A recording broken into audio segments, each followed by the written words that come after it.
जय राधा माधव कुंज बिहारी गोपी जन वल्लभ गिरिवर धारी।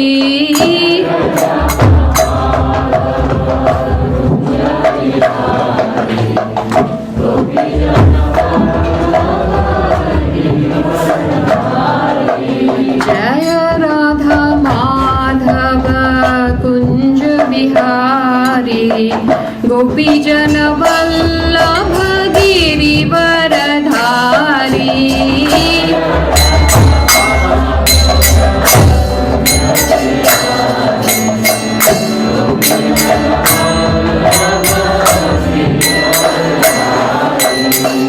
यशोदा नंदन ब्रज जन Ranjana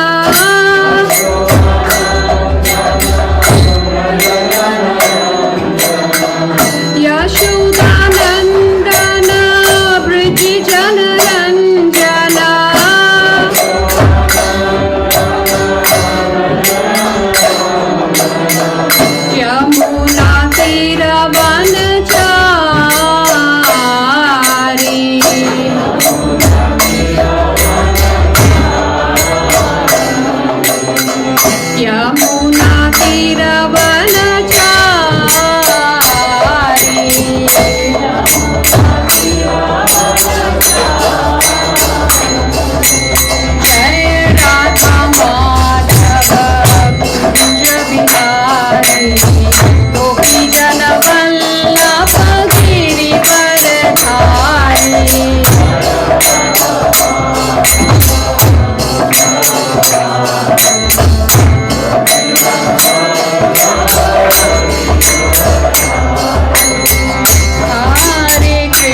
can say these prayers with me. If you can see it, I hope. Yeah.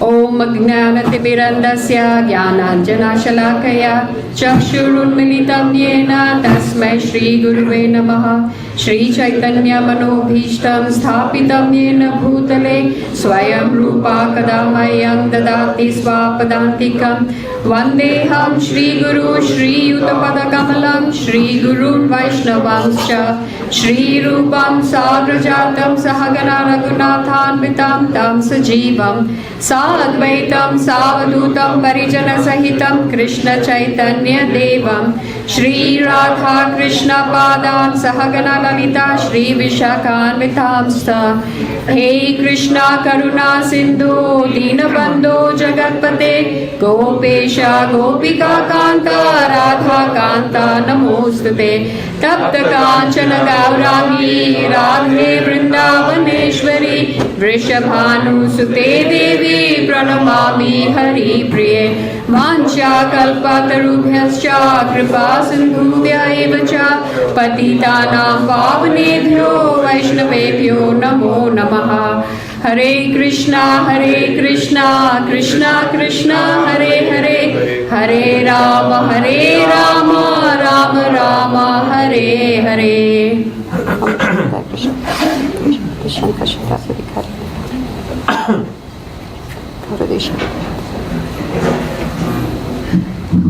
Hare Krishna, everybody. Hare Krishna. Nice to see smiling faces on a hot Sunday afternoon. So as you already know, the topic is Bhagavad Gita chapter 13. It's a very analytical chapter. Please try not to fall asleep because I'm going to have a surprise test going around during the class. So be aware of that. It's a very analytical chapter, right? So this is called Bhagavad Gita as it is, nature, the enjoyer and consciousness. That's how Prabhupada has labeled it. Kshetra, Kshetrajna, Vibhaga Yoga. Okay? Now, Ram Tulsi Prabhu's had this, this really nice way of doing the Bhagavad Gita. We give you an overview of the chapter, which basically gives you a taste of the sweetness of the book. And then, if you want to go into the details, there are many, many places that you can either go for online Bhakti Shastri classes or just read about the Bhagavad Gita, YouTube classes. There's an immense amount of material out there now. Not as compared to, even maybe 30 or 40 years ago when there wasn't all the amount of data, that is the amount of lectures and YouTube videos that we have right now. So, as you may know, chapters 1 to 6 are basically Karma Yoga, 7 to 12 are Bhakti Yoga, right at the center of the Bhagavad Gita, and 13 to 18 are Jnana Yoga, right? Everybody knows that. But it's not that it is split into Karma and Jnana. It's Karma leading to Bhakti and Jnana leading to Bhakti, and the middle chapters are Bhakti leading to Bhakti, right? So this is exactly what that chapter is also going to do. It's very data heavy, very analytical. So it took me a while actually to try and simplify it, not for you all, for myself, because it was just too data heavy, right? So I've tried to keep it very simple. Forgive me if I'm, the idea was not to, there's a word for it. The idea was not to be presumptuous. The idea was to just simplify it because on a Sunday evening, we want a class that is pleasant and fun and, just allows us to delve deeper into the Gita, okay? So please, for the advanced devotees, please forgive me. Okay.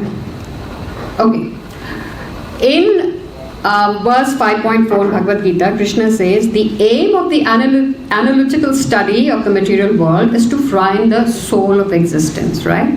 Everyone is searching for how did we appear? What caused it? Is it the Big Bang or is it... There's a search going on, right? So Prabhupada, in one word, is like they're trying to find the soul of existence. Scientists don't like to use the word soul because they don't know how to explain it. Can you not see it? What? Color, I It's okay. This is color contrast. Color, okay.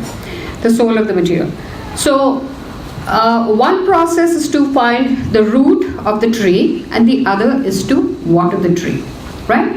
One, you can keep digging and digging and digging and trying to find the root of the tree because you are being paid very highly by the government of America to be in the research department, half of which have been fired right now. But if you were a part of, the still employed research department, you had to find, and you could dig through the roots of the tree to find what is it, what is the cause of everything that is happening right now.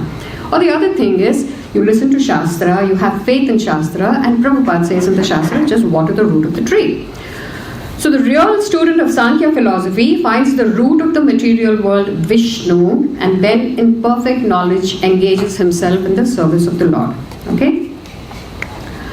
Look at this beautiful picture. Now, as devotees, you see, look at the way these are. Can you see the mouse moving? You cannot? Oh, never mind then. Why should I turn this mouse off? You see these roots here, right? Yes. The researchers are basically digging to find what is it that's making this tree grow. Is it this is it this root? They don't know. Is it this one here? Is it this one here? Is it this one here? Prabhupada is saying, don't do all that. I am telling you the root cause of existence, and I'm telling you that the root cause of existence is Vishnu. It's this strong root out here, which is Vishnu. All you have to do is make sure you water the tree, make sure that there's enough sunlight, cut off the dead leaves, and make sure that you don't have any weeds growing over here. What happens to researchers who are either doing research from the Jnana path or even from the Karma path is that they're digging. One of them may accidentally find this root and say, hey, you know what, I think this is the root. This is the root. This is the cause. And someone else may find this and say, hey, this is the root. So for instance, let's assume this is Bill Gates, right? He found this root, and now according to him, the cause of existence is karma yoga. So he's like, I have all these billions of dollars and I'm going to donate it because I'm this most fantastic karmi, right? And then we have, on the flip side, you have Jnana yogis. A lot of yoga studios and a lot of Ayurveda goes into the Jnana aspect of it, and we'll go through that in a little bit, when we go into the details of that, and they're like, oh, okay, I found the cause. But the problem with all these researchers is that none of them want to accept the fact that this big root growing here is caused by Vishnu or caused by God. They don't even have to use the word Vishnu. They can say my God, which could be, your Jesus, your Allah, anybody, but they don't want to accept that, right? And that is why what Krishna does is, because there are an immense amount of people, right, living entities who want to do research and who want proof that there is God, he says, okay, I've given you karma yoga, I've shown you how to act, how to go to work, how to cook and do all those nice things, and then translate that into devotional service. And now in the next 6 chapters, I'm going to give you an analytical synopsis of what this data contains and how the data eventually leads for you to believe that Krishna is the origin. They use the word Vishnu because Vishnu is this form of Krishna who creates this material world, right? They're very synonymous. Don't get confused with that. Krishna is the supreme, and Mahavishnu is the one from where the material world is emanating. Okay?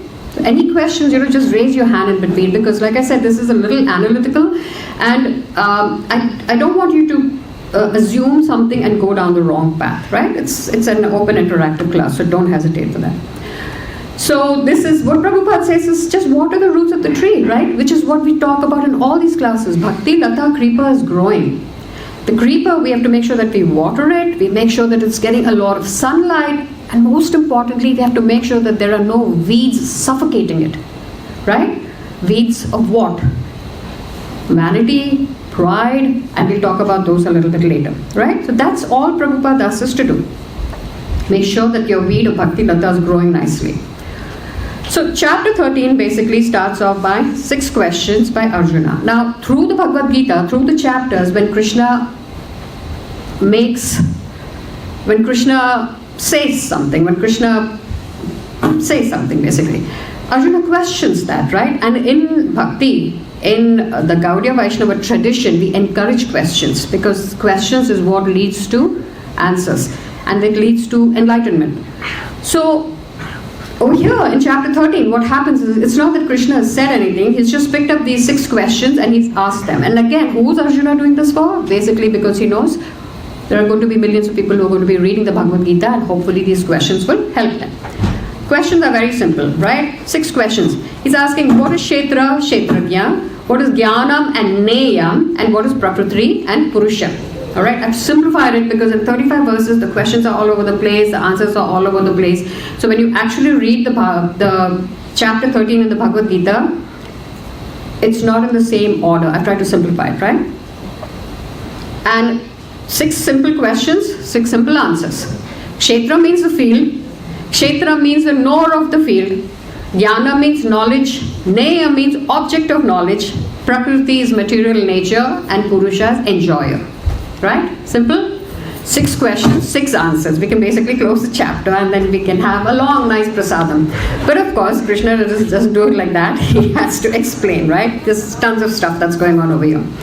So let's start with the first one. First one, right? Kshetra and Kshetrajna. Kshetra means field and Kshetrajna is the knower of the field.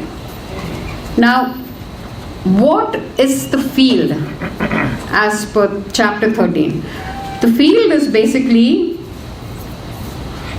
the field. So when you look at a farmer's field, right? When you look at the field and you say, oh, this is a corn field, because there are seeds of corn over there. Something is growing in there, so you call it a corn field.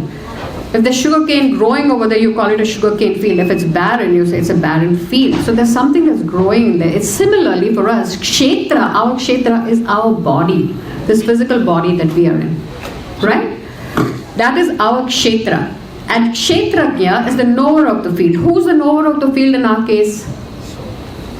Our soul, right? He's the knower of the field.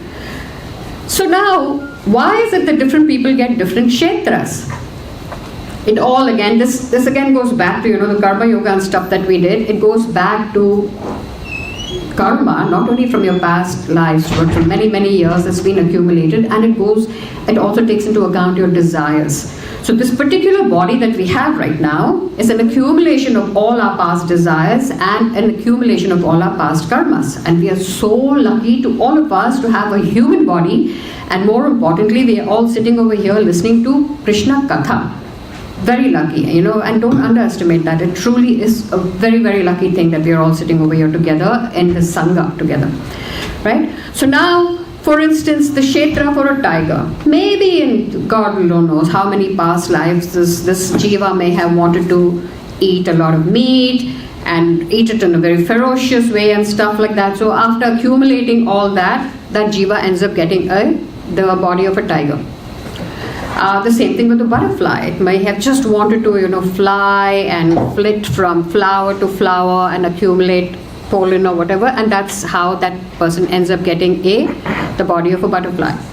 Now again, the tiger may live for, I don't know what the lifespan of a tiger is, if anybody knows, but I do know the lifespan of a butterfly, which is just about 2 weeks. That's all it is. Their karma accumulates, their desires accumulate. The poor butterfly ends up getting a 2-week lifetime. The tiger may get a few years, I'm assuming. And there on this side, we have the human body, right? The human body in Kali Yuga, they're supposed to live for 100 years. Now, inside the human body, so when we look at the human body and then we say, oh, okay, this is who I am. I am an Indian, I'm a mother of 2 boys, and this is my identity. If I leave it at that, then I can close the Bhagavad Gita and I can just go to bed. But that's not what this chapter is all about. This chapter is saying that don't identify yourself with this body, because in this field that is made of mass and muscles and bone and blood, there is a living entity, a consciousness, and that is the Kshetrajna, right? So, once we talk about the muscle and the mass and stuff like that, we go on to the next phase, which is koshas. Koshas is basically the stratum of consciousness, right? You have the body, and then you have the mentality that is also attached to it. Then the 5 koshas are, and a lot of you may be familiar with the koshas because they have it in yoga classes. When they ask you to do the whole savasana and the whole relaxation, they do the kosha, relaxes kosha and all that stuff. Want me to change the mic?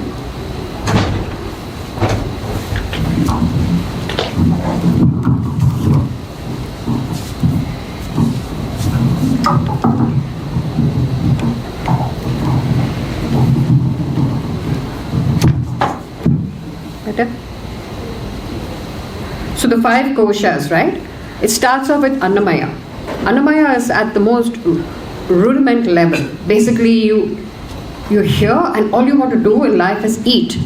And it's not just you want to eat. For you, eating is a matter of survival. So basically, you're absolutely at that level. There are some people who don't get food to eat. The poor people, in order to survive, are only scrounging for food. And that's their basic level of survival. Their consciousness is that. What do I do to get my next meal? And what do I need to do to survive? And at the end of it, if I don't get food, I'm going to die. Then you elevate your consciousness a little bit more. You go to pranamaya. Pranamaya is that okay, now you know you're going to get your next meal, or you know you're going to get your meal for the next week or month or whatever, and you're like, okay, now I need to breathe and I need to make sure that I'm not hurt anywhere. I don't have any illnesses. My feet are working, my hands are working, right? That's your pranamaya, that I'm able to breathe properly. Then you go to the manomaya, the mind or the mental sheath, right? This actually, right now, it's a great time to be here because it's all about meditation. Has become another household name, just like yoga is. So anxiety and depression, even doctors now prescribe meditation. So that is the next level because you already know where your next meal is coming from. Dal chawal ho gaya. Then after that you have your pranayama, and then after that now you're like, okay, now I need to meditate because I am suffering from anxiety and depression or whatever. Then Vijnana. Now that you have all this and your mind is calm and you're meditating, you have the capacity to question. Who am I? What am I doing here? Why does this particular thing happen like this? Why do the most common question people would ask is, why do bad things happen to good people? Very common question, right? Then it gets them thinking, and then it makes them into seekers.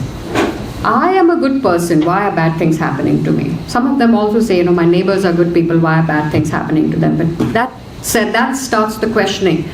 And then finally you have Anandamaya. So this questioning then eventually, hopefully, should lead to Anandamaya, who is nobody else but Krishna. Only Krishna can provide you with joy and bliss. Right? So these are the koshas. So now we've spoken about Kshetra, the field, and we've spoken about Kshetrajna, and we've spoken about the state of consciousness, right? This is another thing that all of us have in our material body. This is something you may want to remember because it keeps coming up all the time, and it's described very explicitly in the Srimad Bhagavatam, Canto 3, Chapter 26. Alright? And actually, I put the slide up here for one reason, because this is a slide I also take sometimes to my yoga classes, and I tell them, when you have racism, which is so prevalent in America right now, when you look at the slide and you say each and every living entity, whether it's a plant, whether it's that tiger we saw, or whether it's that butterfly, is only composed of these 24 elements. It says 25 over here, but it's 24 elements. When you look at it and you strip off everything else, your brown skin and your white skin and your black skin, and then you realize, oh my goodness, this person is the same as I am. We've been created by the same person. It rationalizes your racism, even if you have any racist thoughts and stuff like that. All right? And I'm just going to go through this quickly. It starts with the 5 Mahabhutas at the basic level. Our body, and all of us know that our body is made of 5 Mahabhutas, because when we die, either when the body is cremated or if it's buried, the body disintegrates into 5 elements, right? Air, ether, water, fire, earth. These are called the 5 Mahabhutas. This slide is really important for us to remember, because immediately it brings us down to, oh, I am this, oh, I am a PhD, oh, I am a vice president, I'm this, I'm that. And immediately you realize that even the person next door is made up of 5 Mahabhutas, right? It's a very reckoning slide. And then you have the 5 Tanmatras. These are the subtle senses. So you have sound, touch, form, taste and smell. Then you have the 5 organs of actions. They are called Karmendriyas. Then you have your hands, your feet, your speech, your elimination and your procreation. Right? This is Karmendriya. These are action items. And then you have the 5 sense organs, which is called the Jnanendriya. Jnanendriyas are the ones that acquire knowledge, right? Your eyes, they acquire knowledge. Your ears, we acquire knowledge through our ears, nose, skin and tongue. And then the next level above that is the mind. Okay? Then above that you see the sattva, rajas and tamas, those are actually just the gunas. They are not a part of the 25, but they put it over there to layer it, to tell you where the gunas appear. On the gunas, whoever's speaking next week is a detailed chapter. Chapter 14 is all about the gunas, so you learn about that. So don't be impatient right now. Don't die to know what the gunas are. Then after that you have ahankara. Ahankara is your ego, right? Prabhupada doesn't use the word ego. Prabhupada in all of his books uses the word false ego. Because we have a false identification that we are this body, right? So after the ego you have your buddhi, which is the intellect, and then you have purusha, which is the soul and the consciousness, right? So this is just a picture of it. I just put it there for whatever. Now here is the kicker. This purusha and the soul and consciousness, right? This is what Jnanendriya, this is what Kshetra, where's I? My gosh. Hold on, Kshetragya.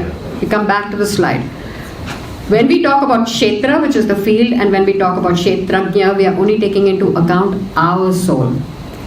Then when you keep digging deeper and deeper, you realize that there are two Kshetragnyas. This is the beauty of chapter 13. There are two.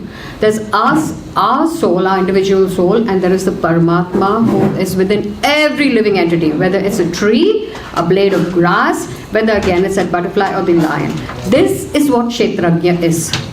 And this is the knowledge that we are going to delve deeper into in chapter 13. Right? There are two Kshetragnyas. So again you have the koshas and then you have the Sankhya. So now we've finished two questions, Kshetra and Kshetragya. Now we go into Jnana. Right? What is real knowledge? Real knowledge. Now also with these 6 questions, what happens is that there's a lot of overlapping, okay? And eventually when we reach the conclusion, you'll understand why there was a lot of overlapping. Arjuna is asking these so that Krishna can give him explicit answers, but there's a lot of overlapping. So now Jnanam is basically knowing that there's a Kshetra and there are two Kshetragnyas. That is real knowledge. Not just knowing I'm this body. And firstly, no one ever gets past the fact that we are a body. We just identify ourselves with the body. We live our lives like that. I am a mother. I have 2 sons. I have to do this. I have a job, blah, blah, blah. That is it. My identity ends with that. I'm like, okay, now what do I do? I'm going to retire. Should I go on vacation? What do I do? Should I plan for my funeral? Should I collect something? That is all. Our life begins and ends with that. When we go one step further, we realize that our body is the Kshetra, is the field, our soul is the Kshetragnya, and one step further tells you that there is Krishna who's inside your heart, in each and every person's heart. And that is real knowledge. Okay? That is Jnana. Question number 3 answered. But now the question is, what is the process of acquiring this knowledge? One thing is, of course, you come for class, which is like barely, 0.001% of the population out here which comes to classes and listens to these. So Krishna in the Bhagavad Gita again clarifies what is the process of acquiring this knowledge. I would like you to repeat this after me, okay? Let's do this together. Jnanam, verse Bhagavad Gita 13.8, translation by His Divine Grace, A.C. Bhaktivedanta Swami Prabhupada. Humility. Pridelessness, non-violence, tolerance, simplicity, approaching a bona fide spiritual master, cleanliness, steadiness, self-control, renunciation of the objects of sense gratification, absence of false ego, the perception of the evil of birth, death, old age and diseases. The perception of the evil of birth, death, old age and diseases. Detachment. Freedom from entanglement with children, wife, home and the rest. Freedom from entanglement with children, wife, home and the rest. Even-mindedness. Amid pleasant and unpleasant events. Constant and unalloyed devotion to me. Aspiring to live in a solitary place. Detachment from the general mass of people. Accepting the importance of self-realization. And philosophical search for the absolute truth. All these I declare All these I declare to be knowledge. to be knowledge. And besides this, And besides this, whatever they may be, whatever there may be, is ignorance. is ignorance. Strong, right? Strong statement. Over here there are 20 qualities, right? Krishna is saying that's it. Acquire these 20 qualities. Beside that, everything else is ignorance. You want to spend time on acquiring ignorance, it's fine. Or you can acquire ignorance if you're that intelligent and that skillful. Maybe you can do both. Acquire these 20 qualities and acquire whatever else you want. Right? So the beauty about Krishna consciousness is this. Krishna is saying right now, for you to become knowledgeable, you have to acquire this, and then you understand that that is the jnanam, the real knowledge that he said. The beauty about Krishna consciousness is that there's a whole cycle that goes around. You can focus on working on these qualities and say, okay, today I am going to be a very humble person. I am not going to be proud. Today I am not going to yell at my children. No violence today. Today, I am going to want to walk away from home, children, wife, husband, and the rest. You can decide to do all that, right? But on the flip side, what happens is, if you decide to just take on Krishna consciousness, if you just decide to pick up your beads and start chanting, if you decide to do devotional service, bhakti, small services. How many people have cooked today? That Mataji has brought pots and pots of plants and stuff like that. Any devotional service. Some other, Shiva Prabhu brought ghee. Someone else is bringing water. A little bit of devotional service. That devotional service, as we keep doing that continuously, and we're doing it with just absolute faith, we begin to imbibe these qualities. That is the beauty of these 20 qualities and the beauty of Krishna consciousness. Okay, so it's not that, like Prabhupada used to say, when Prabhupada met his disciples, a lot of them were meat eaters, a lot of them were doing drugs, they were doing whatever. He said, no worries, just chant Hare Krishna. So it works both ways. You start by chanting Hare Krishna, and then you clean up your act, and then you start imbibing these traits. Or if you decide, I'm not ready to chant right now, I'm not ready to do any bhakti, but I'm ready to do these qualities. Hey, I'm going to start being humble today. I'm going to be very pridelessness today. You can do that too. Both ways, they work very well in Krishna. Right? Krishna consciousness. Now, the one that is in italics over there, constant and unalloyed devotion to me. By the way, there are 20 of these qualities, okay? And that one is number 16. That basically encompasses the whole thing. Constant and unalloyed devotion to me. Like I was saying, if you do that, then you naturally start imbibing these qualities. Or the other thing is you start working on these and say, Krishna, I want to approach you, but since you're saying everything else is ignorance, I want to work on these qualities and then come to you. Right? You could do that way too. One thing, the first word, is this humility. I want to talk about, this is veering off a little bit from the chapter, but I want to speak about this because I just did a course on humility. Mahatma Das Prabhu has this absolutely wonderful course on humility. I think he had it sometime a few months ago, 3.5 hours and 3.5 hours, and he had second session 3.5 and whatever. It's really, really very important. And this is Ram Tulsi Prabhu. I wanted to ask you, if the congregation wants, then maybe after the Bhagavad Gita is over, we can do we don't have to do it as a seminar, we can do it on a Sunday, because we can keep it interactive and just talk about humility. Humility is the basis of bhakti. And you will realize when you go through that course you can only chant purely when you have humility. And chanting is the root of everything in Krishna consciousness, right? So to keep your chanting pure and going, you need to acquire humility, and then vice versa. When you chant nicely, you also become humble naturally, right? But we really should talk about humility, and hopefully we can do that. And this one, I have a slide at the end just to give you an example. It was such an interactive class. Not only did he have excerpts and he had stories about everything that was going on with humility, but he had literal exercises. Exercises which asked us to dig deep into ourselves and asked us some questions, and I'll show you that on the last slide if we have any time on that, okay? And then if you're interested, you can just ask Ram Tulsi Prabhu to set this up for us. So now we finished 3 questions, Kshetra, Kshetrajna, and we finished Jnanam. Now we're going into Neyam. What is the object of knowledge? Who can tell me what's the object of knowledge? What's the object of knowledge? I'm sorry? And Jnanam, I finished 3, right? So question number 4 is Neyam. Oh, can you not see that? Yes. Yeah, you can see it, okay. Yeah. So Neyam is the, so I clubbed it together, Kshetra, Kshetrajna, Jnanam, Neyam, but those 3 went together, the Jnanam. What is Neyam? Neyam, what is the object of knowledge? Object of knowledge, Krishna. End of story. There you go.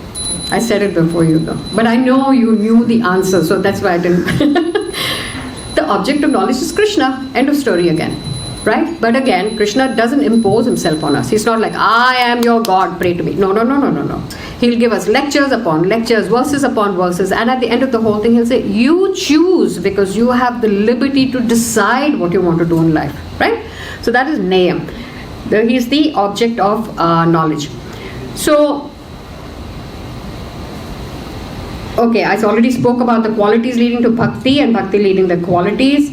Not only acquiring, but then putting them into practice. And, okay, for the Kshetrajna to come out of the Kshetra, he must develop those 20 qualities. And again, like I said, Krishna said that these 20 qualities are knowledge and everything else is ignorance. Can you imagine what a strong statement that is? But that is what it is, right? Okay, sorry. So here we go. Here we come to Neyam, which is the object of knowledge.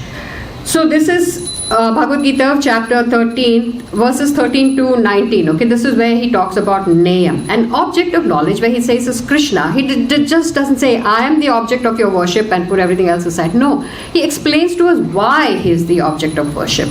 Why when you listen to that, and of course all this has been mentioned to us in chapters 9 and chapters 10, he's glorified, not himself, but he's spoken to us about what his qualities are. So now we are already in love with Krishna, right? We finished chapter 10, but now we are coming to 13 for the analytical people who just say, that Bhakti Yoga, okay, whatever. He said whatever he had to in chapter 10, but I need to analyze why he said that. So here he says that individual soul which is dedicated to me is the object of knowledge. Mat Param Brahman. Nothing is greater than Brahman. And Brahman in this case is Krishna. Okay? That's what he says. Let's repeat this after me. So 13.14. Sarvata Pani Padam Tat. Sarvata Pani Padam Tat. Sarvatokshi Kshiro Mukham. Sarvatokshi Kshiro Mukham. Sarvata Shruti Malloke. Sarvata Shruti Malloke.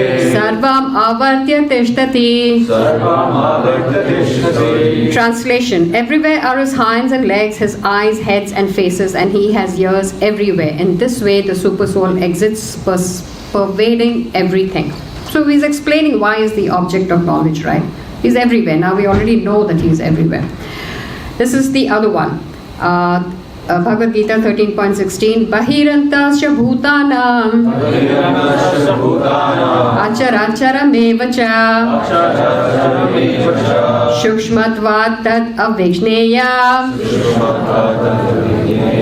durastha chantike chatat. Translation by His Divine Grace, A.C. Bhaktivedanta Swami Prabhupada.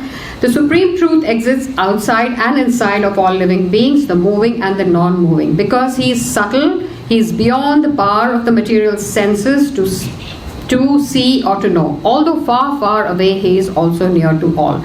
So I just picked up these couple of verses because from verse 13 to 19, Krishna, he said now he is the object of knowledge, and now he's describing why he is the object of knowledge. Okay? So let's talk about this, right? These 2 verses. He's saying he's everywhere. His hands and his legs and his mouth and the thing is everywhere. And then on this other one, he's saying that he's inside and he's outside and he's here and he's there and he's everywhere else. So just to give this a little perspective, right? I'm giving you a very, very mundane example. So let's say, for instance, we have a cake. We have a cake. The cake is there. And then when you start slicing the cake and you start giving everybody the cake, now everybody else has a slice of the cake, but the cake has disappeared. The cake is gone. The cake is no longer there. But Krishna is not like that. Krishna is in Goloka Vrindavan and at the same time he is everywhere. Okay? Just to give you a kind of a perspective. The other little example is the voice recorder. When Prabhupada used to give lectures, all his lectures used to be recorded. And it used to be distributed to all the temples. So different temples were listening to Prabhupada's voice recording at different times and different lectures, different classes and stuff like that. But Prabhupada himself was traveling somewhere else. So you have Prabhupada, who's doing something else totally different, who is the energetic at that point. But Prabhupada's energies in the form of his voice, they didn't have video then, but then the form of his voice was being spread across whichever temple was using his voice. Okay? Just a slight example. And that is the same thing that Krishna is saying. He is the energetic, and his energies are all over the place. Inside each one of us, in the forest, in the trees, in inanimate and animate objects. That is the example that Krishna is trying to give us. So in Bhagavad Gita, chapter 15, verse 15, he says, Vedescha sarvair aham eva vedya. The whole system of the Vedas is to lead one gradually to the path of the Supreme Lord. Okay? So he's giving us these examples.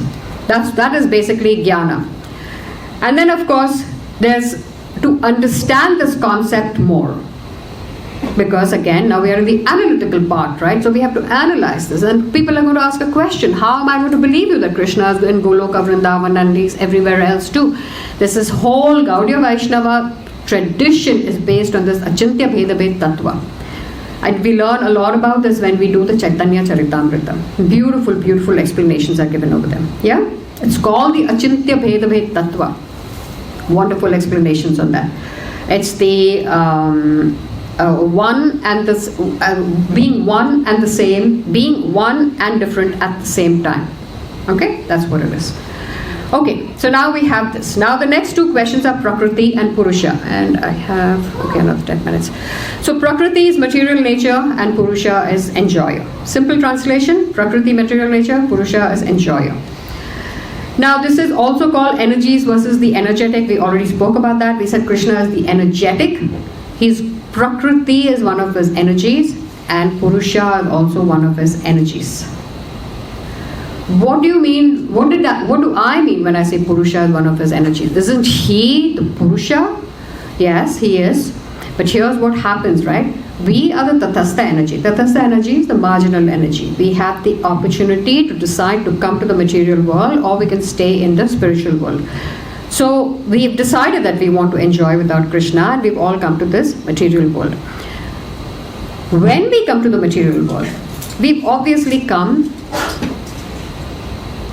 I want to make sure that I'm explaining this correctly. When we come to the material world, we are Tathastha energy, we are just an energy, right? Prakriti is enjoyed, Purusha is the enjoyer. It may sound a little, especially for people who are hearing the Bhagavad Gita first time, they don't like this concept. But there's a lot more behind it, okay? So don't get turned away with that. Because when Krishna enjoys, everyone who serves him also enjoys. In fact, they enjoy more than he does. And that was all described in the Bhakti Yoga part of it.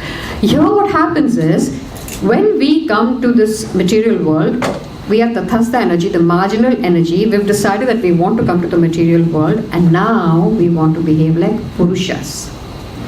We want to behave like the enjoyer. And when I say we, the other thing that's very confusing is that when we talk about Purusha, we assume immediately that it's the male body. No, it's every living entity, including the lion and the butterfly that we saw. Every living entity comes down over here with the prospect of enjoying themselves with everything that the material nature has to offer. Right? So that Purusha, we've come down as Purusha. So Krishna is the ultimate Purusha, but we with our attitude, now we are also called Purusha. Male, female, tree, tiger, lion, everybody. Okay? Then we have the mentality to enjoy, obviously. And the Jiva is fully responsible for their own Sukha Dukha. This is a whole class on itself.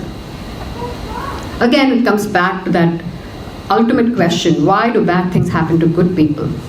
And at that point, because we've learned a little bit of Bhagavad Gita, and we've learned humility, and we've learned compassion, we don't turn around to those people and say, you are going through this because of your karma. We don't do that. And please, don't even think about doing that. That's really not a nice thing to say them. But when they come to class, and they begin to understand what it is, then they realize, oh my God, devotees, right? When devotees get cancer, what do they say? oh, this is my past karma and I'm going to deal with it, and Krishna has given me cancer because he is trying to teach me something out of it. So when non-devotees see our attitude to these kind of things, they also begin to understand that every single thing that is happening to me in this lifetime, I am the only cause for it. When you go to a psychiatrist, psychologist, mental health counselor, the first thing they'll ask me, talk to me about your trauma from your childhood. Okay, you can talk, till you're blue in the face. But the bottom line is, it's also good for us to understand that I am the reason I am like this. I'm the reason that I'm going through this. Okay? That's a whole class, like I said. Then it's based on desires and based on whatever. Then you have Prakriti, Jiva and Purusha. Okay? So this will, again, we come back to the same 6 questions. Here you have Prakriti and you have Purusha. Arjuna is asking Krishna, what is Prakriti and Purusha? Inside all of this, Krishna is saying there's Prakriti, Jiva and Purusha. It's the Jiva, us, the single living entity who decide whether we want to be a Jiva. And what is a Jiva? A Jiva is basically Dharma. Dharma of the Jiva is to serve the Lord. We can decide whether we want to do that, or we can decide, I want to be the Lord. I want to be the Purusha. I want to enjoy everything that I can see around me. Okay? These are the answers to 6 questions. And of course, Jiva has the propensity to enjoy. And okay, so Jiva has the propensity to enjoy and Prakriti facilitates it, right? If you say, I want to go on a vacation. Okay, Prakriti has created these fantastic islands and created this aquamarine blue coastal vacation spot for you. Prakriti has created all that. And the Jiva just enjoys it because they want to enjoy it. But here's the caveat. With the sanction of the Supreme. Isn't that beautiful? We desire, Prakriti has all the facilities, but all this can only happen if the Supreme Lord sanctions it. Okay? And again, the Lord will sanction it. If not in this birth, then your next birth. And again, that's a part of your desire package that you take with you, life after life after life. Okay, so literally, when it's something, be careful what you wish for. Because it's going to come true. If it's not in this lifetime, it's going to come true in another lifetime. And maybe you didn't want it at that point. So be careful what you wish for. So then these were the 6 questions. If you want to be the supreme enjoyer, then, okay, here's the other thing. If you want to be the supreme enjoyer, then Prakriti will control you. But if you realize that Krishna is the supreme enjoyer, then Prakriti cannot control you. But Krishna will control you directly. That's when we invite Krishna into our lives and we say, we surrender to Krishna. We say, Krishna, I'm your servant. Do what you will with me. We've all read that poem that Prabhupada wrote when he landed in Boston. Treat me like a puppet. Let me dance as you will. That's surrender, which is very hard. Living in Kali Yuga, living in this material world, working in corporate America, doing all our stuff, it's very hard to surrender. But again, as we keep hearing, as we come into lectures and sadhu sangha, we see devotees, wonderful devotees living such simple, beautiful lives, and that naturally we start imbibing those things. Yeah? So don't think it's impossible. Nothing is impossible in Krishna's world. And then we come to 1326. So this is the last section of the chapter 13, where it's the conclusion, basically. Right? He's answered all the 6 questions, and he's going to conclude this. And how beautifully he concludes this. I'd like, please repeat this after me. Bhagavad Gita 13.26. Anyetve evam ajananta Shrutvan yebhya upasate Tepi chati Tarantyeva Mrityum Shruti Parayanaha. Translation by Srila Prabhupada. Again, there are those who, although not conversant in spiritual knowledge, begin to worship the Supreme Person upon hearing about Him from others. Because of their tendency to hear from authorities, they also transcend the path of birth and death. You see how Krishna takes us on this What is this? Whirlpool, yes, but also those things in the amusement park. The roller coaster. The roller coaster. Round and round he takes us, right? Now he's given us this and he's talked about this and he's that. And ultimately he's saying, you know what, you can transcend all that, just come to class and listen to class. Easy. But Shruti is again, like humility, Shruti. Very, very important, hearing. But make sure you only hear from bona fide speakers, okay? Again, because if you hear from the wrong speaker, you will just again be digging on the wrong side of the road. Shruti again is really, really important. So again, Arjuna is asking all these questions. Krishna is taking the time and effort. Shri Radha Sambandar ki jai. He's explaining it. Because Krishna knows intelligent people are approaching him. An intelligent person wants analytical answers. So he's giving him all these analytical answers. And at the end of the whole thing, he's saying, what need is there for all this? Just listen to lectures. Starting point, listen to lectures, right? Forget about humility. Forget about even chanting. Even simpler than that, it's just hearing, but make sure you hear from the bona fide source. So, in conclusion, Krishna now combines all of Arjuna's 6 questions, and like I told you, we were overlapping, and all he had to do was, all he was talking throughout was about 3 things: Prakriti, Jiva and Purusha. Those were the 3 things he was talking about, right? He was talking about material nature, he was talking about us as individual souls, and he was talking about Paramatma who's also within us, Purusha. Okay? If we identify with the body, we will degrade ourselves. But with Jnana Chakshu, eyes of wisdom, we are different from our bodies, then that is real knowledge. That is the conclusion. I'm just going to give you one story over here. This gold ring that we see, right? So let's say this gold ring falls into a sewer. And then you're like, oh my God, it's gone. Let's say a chapati that, you're holding a wrap and something like that and you're eating it, then the wrap falls into the sewer. That just dissolves and it's gone. You're not going to be able to pick it, retrieve it and eat it or whatever. That's done, over. But when a gold ring falls into the sewer, and if you get the municipality, Bombay is dug up anyway, so you can get the municipality and ask them to make a new hole and say, dig my gold ring for me. And let's say you get your gold ring out, right? You get the gold ring out, you wash it and you wear it on your finger, and again it begins shining again, right? If you don't pick the gold ring, it just goes into the sewer and it goes away into the ocean and it's lying there till the next pralaya. So what Prabhupada is trying to say in this chapter is that we are all like the gold ring. We have our job, our dharma is to be on Krishna's finger, to be on Krishna's feet, on his toes, and shine in such a way that we glorify Krishna. That is what we are. So even if when you fall into a sewer, the analogy is given that we fall into a sewer. We are in this material world. Okay, we don't want to be cruel and call it, the sewer, but the material world is cruel. When you think about it, it's cruel. There's so much suffering and there's so much going on, especially in these times right now. You can't sleep at night when you think of poor people being, it's such a tragedy. But we, as devotees, not only devotees, as even as non-devotees, every living entity should consider themselves to be this gold ring. We've fallen in the sewer, we are here in this material world, we need to pick ourselves up, wash ourselves, maybe with the 20 qualities, maybe with just chanting, maybe with just listening. Simple things that we need to do. And we can do that, and then we can glorify Krishna, and that is what we are. We are the gold ring, placed on Krishna's feet or Krishna's hand or wherever, depending on what our Swatsvarupa is. That is our dharma.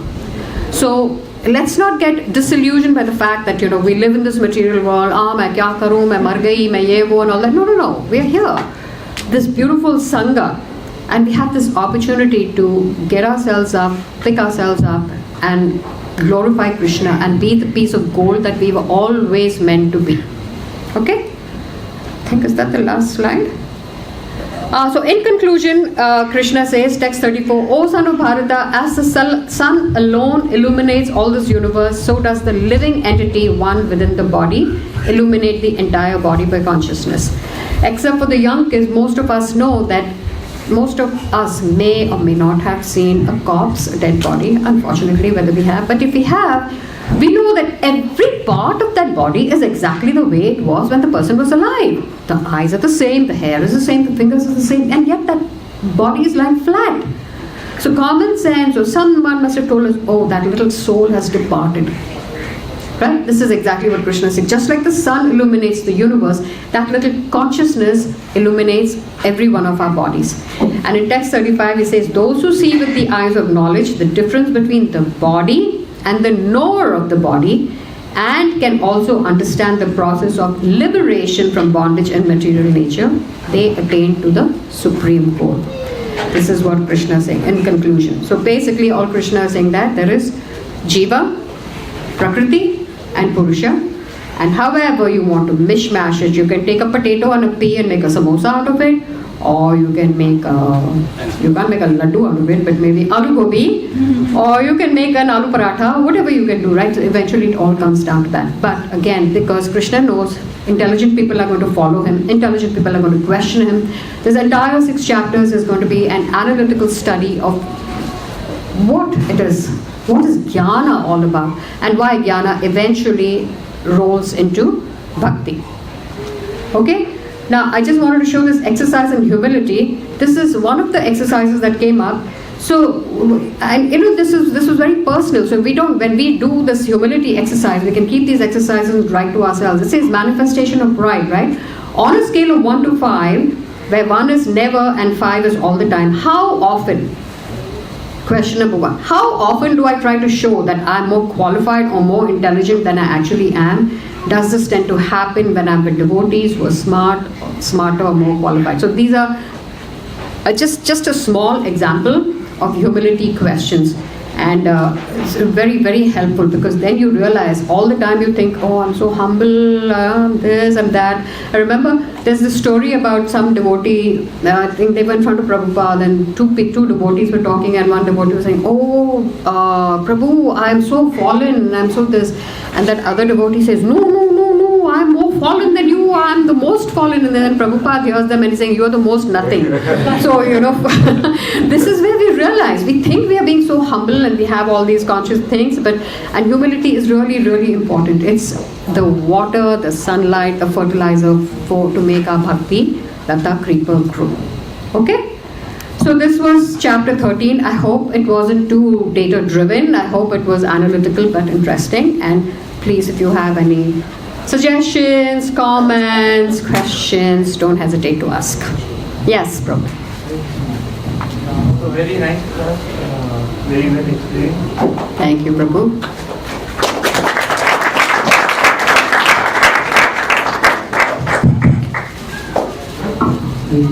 Mataji, you mentioned, right, Srila Prabhupada said, right, make me dance as you like.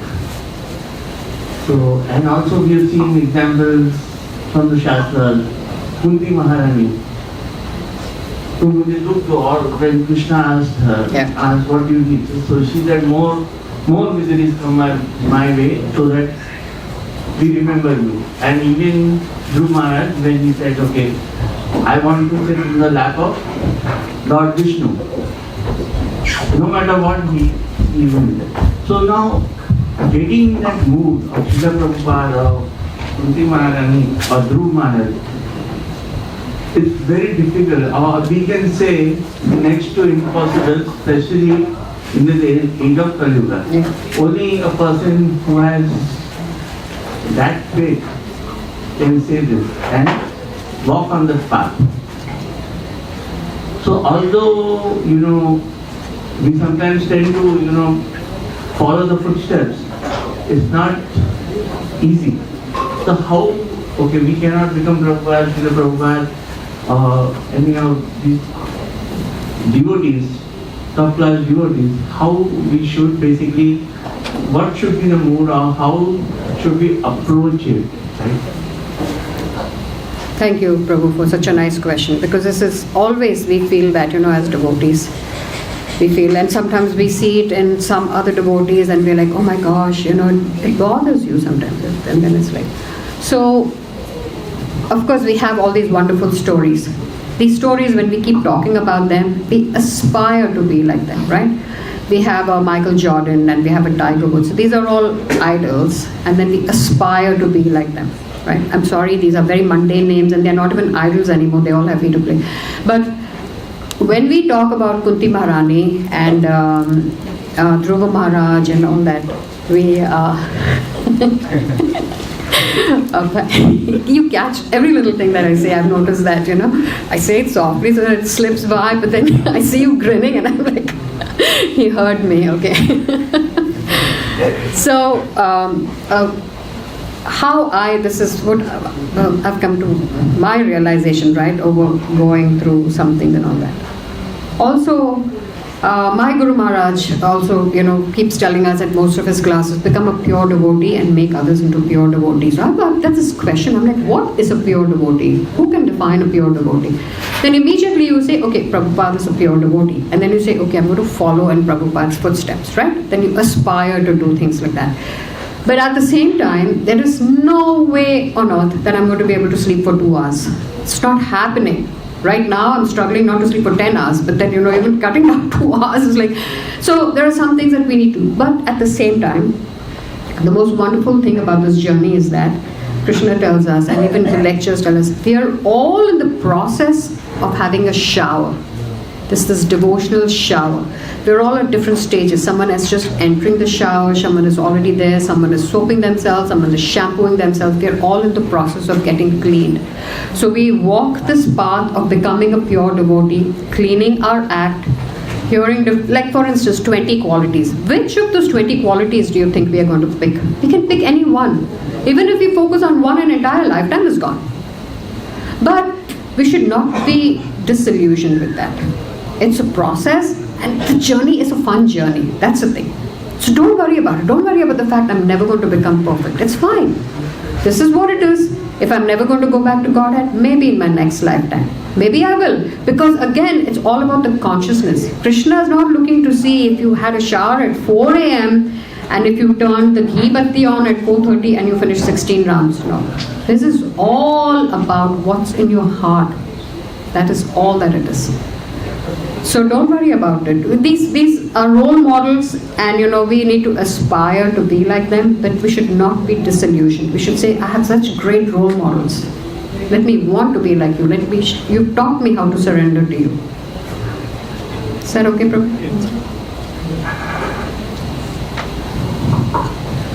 Any other comments?